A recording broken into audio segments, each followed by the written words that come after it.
నమస్కారం అండి. నా పేరు రవి. రైతులు ఏమట్లా ఫ్లవరింగ్ అనేది ఎట్లా రావాలి, సైడ్ కొమ్మలు ఎట్లా రావాలి, ఈ అన్ని మందులు ఇస్తున్నాం కానీ సైడ్ కొమ్మలు రావట్లేదు, పచ్చదనం రావట్లేదు అని ఆలోచిస్తున్నారు.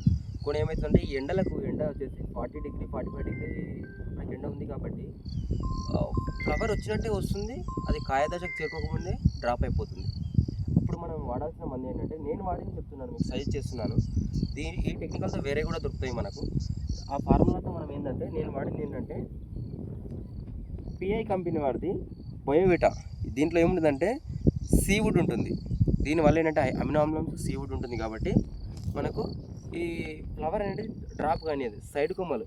ఇప్పుడు మెయిన్ ప్లాంట్ ఇక్కడ ఉందంటారంటే, మెయిన్ ప్లాంట్ చూసుకోండి, ఇది మెయిన్ ప్లాంట్ ఈ మధ్యలో ఉంది, దీనిది ఇక్కడ ఉందంటే ఇది మొత్తం సైడ్ కొమ్మలు, ఇవన్నీ సైడ్ కొమ్మలు వచ్చినాయి చూడండి.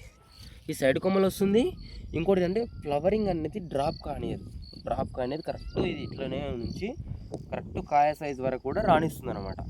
దీంట్లో ఉన్నది మేజర్గా మనకు సీవుడ్ కాబట్టి చాలా చాలా చాలా చాలా ఈ ఇగులు రావడానికి మెయిన్ కారణం నేను వాడింది ఇది. కాబట్టి రైతులు మీకు ఇదే కాకుండా సీవుడ్తో ఉన్న కాంబినేషన్తో ఇంకోటి సింజెంటాలో మనకి ఇసాబి అని ఉంటుంది, అదామా కంపెనీలో ప్లంబరేజ్ అని ఉంటుంది.